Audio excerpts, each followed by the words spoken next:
Just like having an occasional sweet won't entirely ruin your healthy eating plan, most people can have an alcoholic beverage on occasion without it harming their health. However, regularly drinking alcohol or excessively drinking large amounts of alcohol in a short time can obviously cause some serious harm to your health. Now, research has showed that alcohol abuse and binge drinking increases your risk of early death, as well as having early death conditions such as heart and liver disease, as well as disability. To help us understand the impact of alcohol and how it may change your life and the effects that it has on your body, we're joined by clinical psychologists from the South African Depression and Anxiety Groups. I'm going to see you, Mthembu. Good day. How are you today?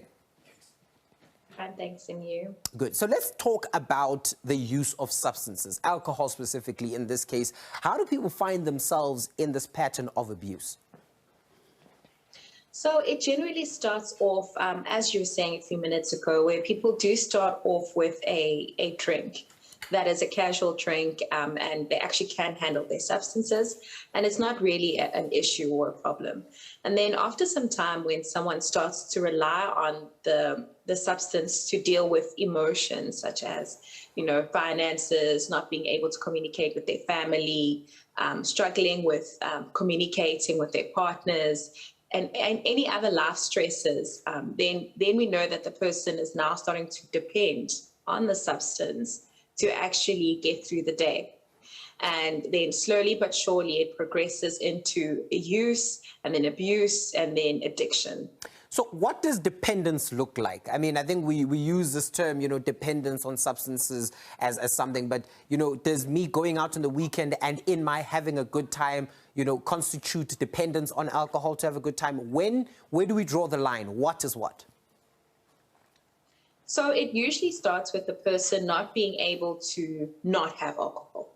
So there's some of us who, socially we drink during the weekend, and it's more or less acceptable. And some of us do drink alone in the house after work, and it's still okay. But some people then start to overdo it in terms of they cannot now think or feel like they are human without the substance. They start to, in the word itself, depend on the substance to make them feel as though they are okay, to numb their emotions, to numb the pain that comes with the things that they cannot control, to numb forgetting, to assist them to forget. And usually some people also, they not only just drink alcohol, but they now start to mix alcohol with other things like the medication, either prescribed or not prescribed, over the counter, grandpas, anything that would make them feel not in touch with the things that are causing them a lot of pain. So that's when dependence starts to come in the picture, to the point where now when the person doesn't drink alcohol at all, they will start to have withdrawal symptoms. They'll be cranky, they'll be grumpy, they'll have a stomach ache, they'll start to shake. And then it's almost as if the alcohol becomes part of their bodily function, and the body starts to reject them not being able to drink the alcohol at all during the day. So how does one realize they actually have a problem with alcohol? I think a lot of denial lives within the space of addictions and the space of dependence, where you find yourself in a situation where you're consuming things, but to you it feels like this is normal. It's okay to sit and finish a bottle of wine every night at home because I've had a hard day, and there are justifications that come into play.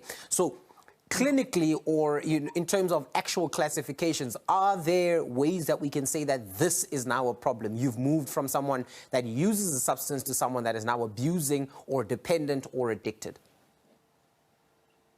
Yes, there are general guidelines where there is questionnaires where if someone's taking drinking more than a certain amount of glasses a day, or drinking a certain amount of bottles a day, or sometimes it's not even necessarily in terms of glasses and bottles, but sometimes spirits tend to be slightly stronger than just a wine glass. And someone might just say, well, I only have 2 or 3 glasses of, let's say, for example, whiskey on the rocks or brandy on the rocks. And, then they think, no, that's actually a small amount to consume. So I guess in many ways you can say it's the amount of alcohol percentage that you consume. And also now, how are you functioning when you start to drink? How is that affecting your liver? How is that affecting your communication with people at home? Your ability to wake up in the morning and go to work? How are you when you're at work? Are you able to focus, concentrate, be present, do your work? So there's quite a few things that we look out for. And sometimes it's not so black and white because, again, body weight and body fat, body fat percentage. So it works with each person individually. But essentially, the questions that we ask are looking out for how is the person's use of the substance impacting their ability to function at work and at home. Mm-hmm. All right, we've got Lucas on the line who's got a question that he'd like to ask. Lucas, how are you? Yeah. Yes, Lucas, we're listening. Okay. Lucas? Hello. Hi, yes, we're listening. We're ready for your question, Lucas. I'm listening, yeah? Excuse me? Eh? All right, that's fine. My problem is that as I said that I started being far from my work, and then so that I told my employers got a problem with the cases, but it's not the reality. And then so that I don't know, I'm frustrated already now, and then so that I don't know what to do. So Lucas, are you someone that's suffering from, are you finding yourself drinking every day to deal with your problems, or what's the actual issue? Yeah, drinking every day, yeah, it's my problem. That even now I'm in my home, and then I was drinking already this morning, almost with a beer, and then so that I saw this article on the TV, and then so that okay. That's why I contacted you to maybe you can help me what to do. For sure. So. Thank you, Lucas. All right, you can hang up and listen on the TV. So I'm going to see where we'll get to an answer on how we can assist you, okay?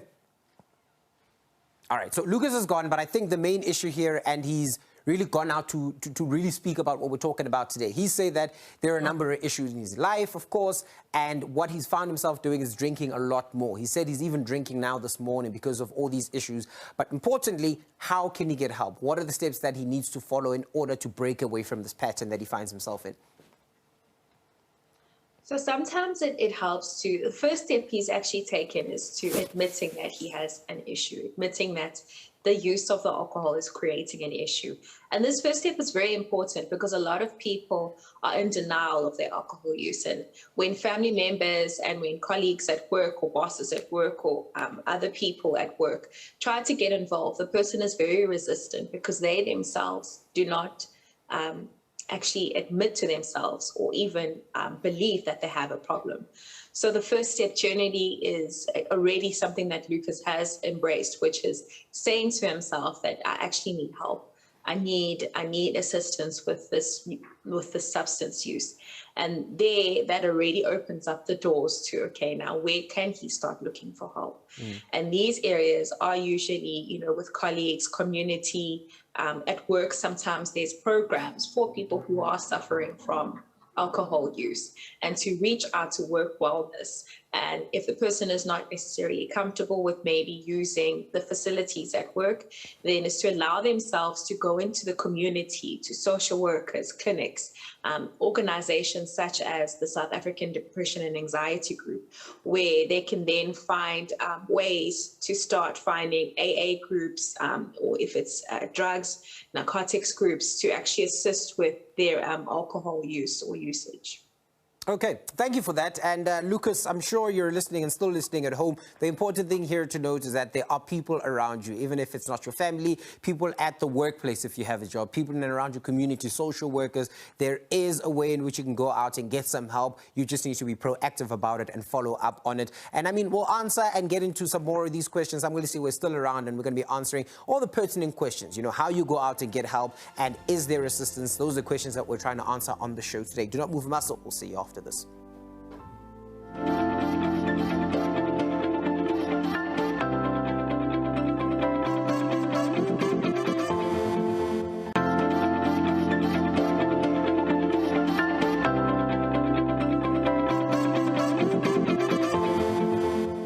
Welcome back. This is Vital Signs. Now, Westview Clinic offers both in- and outpatient services for people who need help for substance abuse problems. We visited the center to speak to those who are receiving help to find out what led them to the use of these substances, how they got affected, and why they finally decided to ask for help. Take a listen. We started by smoking weed.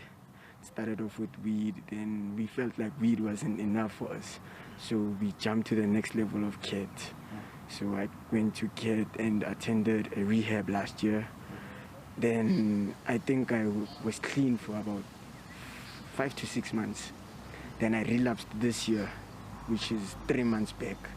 Smoking weed and peer pressure was how 20-year-old's journey with drugs began.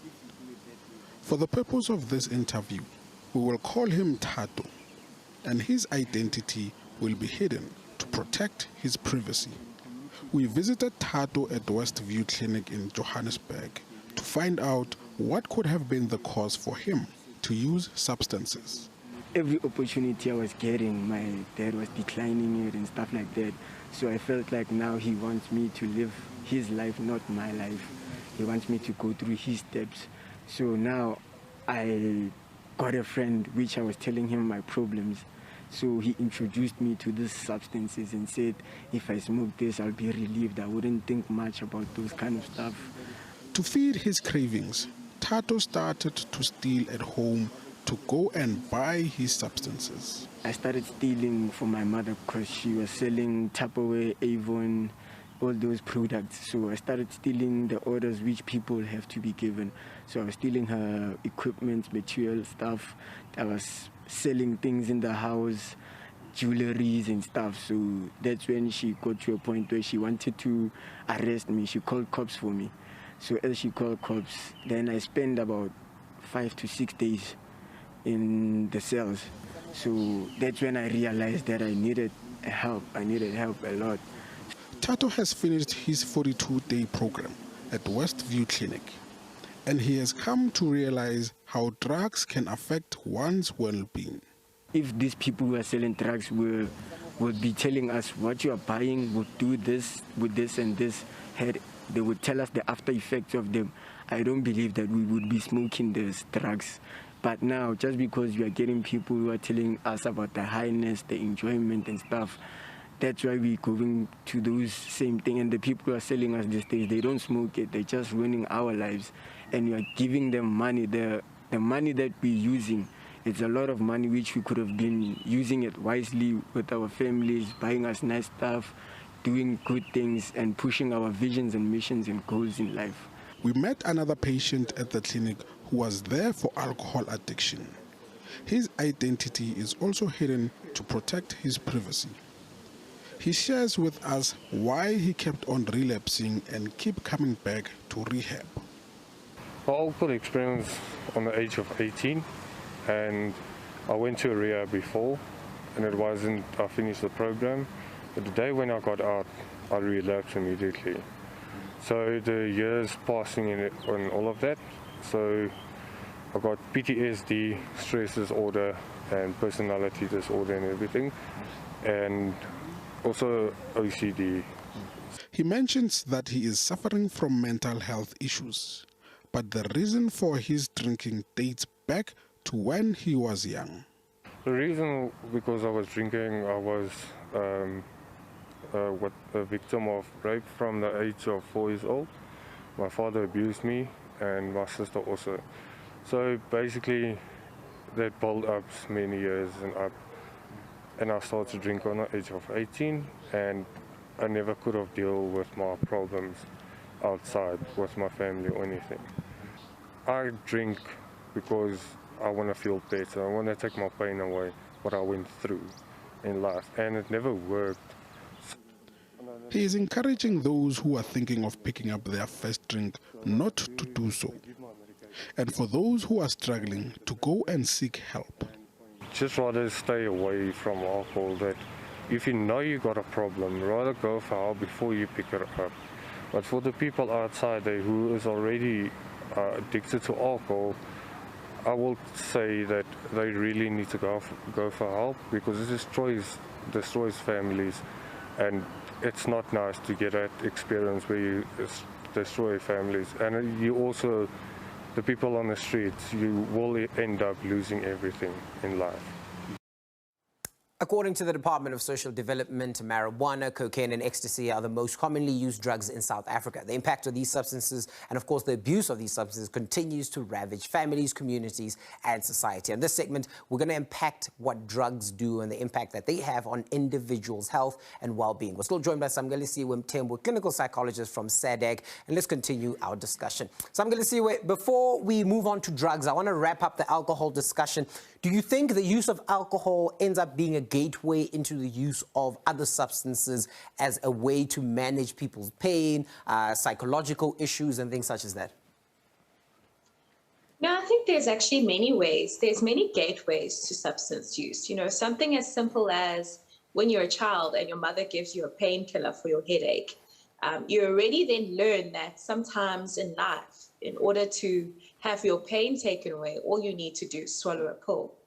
And there's also then the gateway of, you know, social gateway, the community where everyone in the community is doing a certain substance. It's known in that community that that's the substance people genuinely take or use.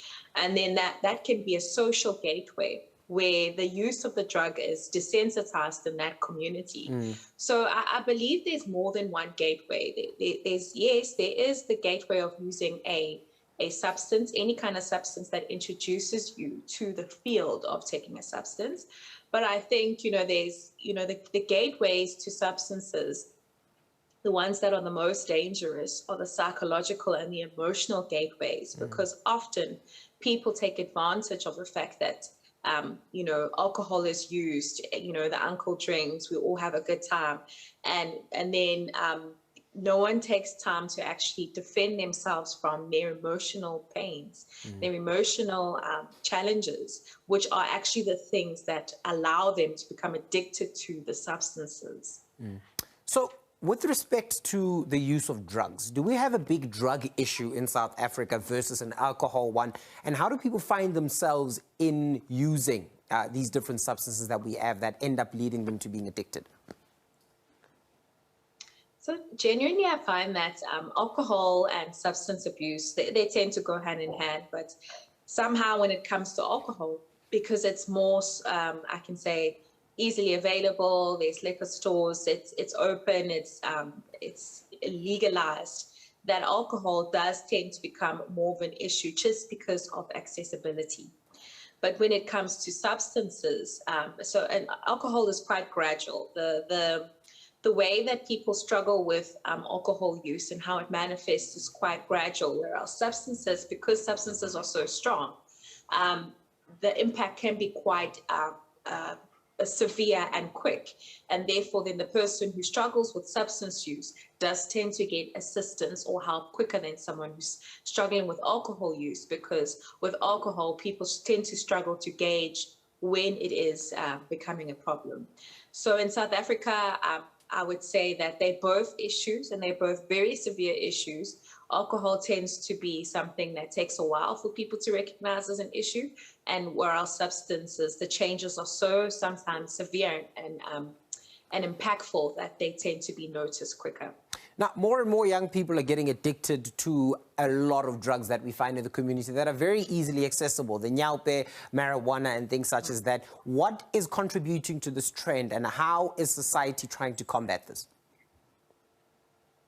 No, I think, you know, unemployment, uneducation, or not being aware of what the substance does, and also just, you know, the youth suffering from a lot of mental ailments, the abuse, waking up or being grown up in abusive households themselves, their emotional issues. A lot of the youth are suffering from depression, are suffering from anxiety. I've seen things while growing up that they should have never been exposed to. And therefore then substances become a way out. And at first it seems to work. So like the young gentleman was explaining before in his rehab, that his friend introduced him to marijuana because he was saying that, he's struggling with all these things, these stresses. And for a while, these things actually do work, because substances, as much as they are illegal street substances, they are also, in a sense, or how they became to be made was they were meant to be medication.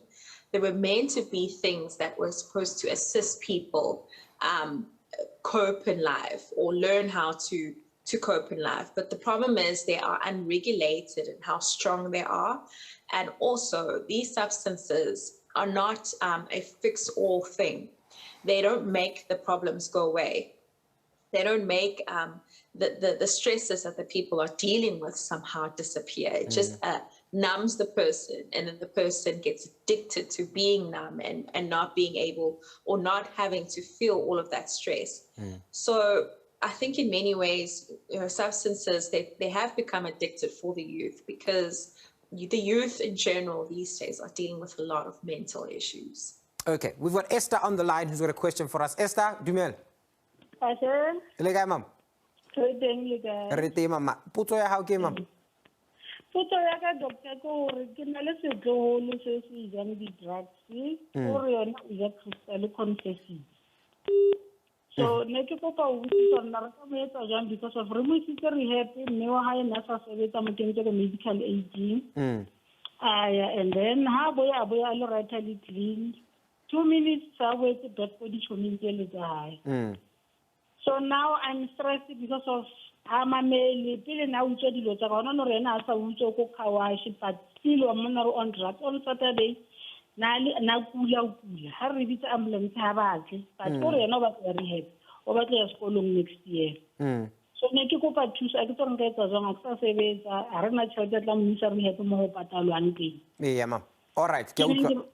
So ne re batla thusa o re yena o batla ya rehab next year o batla ya sekolo. Ntate wa hae ha yo go bophelong ba hae. Yeah, ma'am. So mo ntse thola motho wa ka buang le ntate wa hae a betseng bophelong ba hae. Maybe, I don't know. All right, ma'am. Ra leboa re tla utlwa re sa mo le se ring, okay? Okay. Right, so the issue here is there's a grandchild in the home that was previously seen or was at a rehab facility, has come back and persists in the use of drugs quite immediately, according to the grandmother. Is there help for such a person, and how can they access the help? So something very important there that the grandmother mentioned is friends.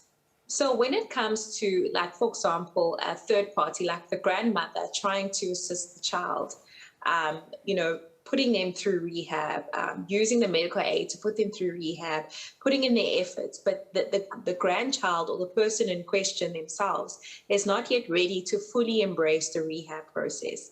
At times, the process becomes very difficult because the family is ready to assist the person, but the person is not yet ready to let go of their influential friends, which have a bad influence on them, or ready to even actually accept that they have a problem.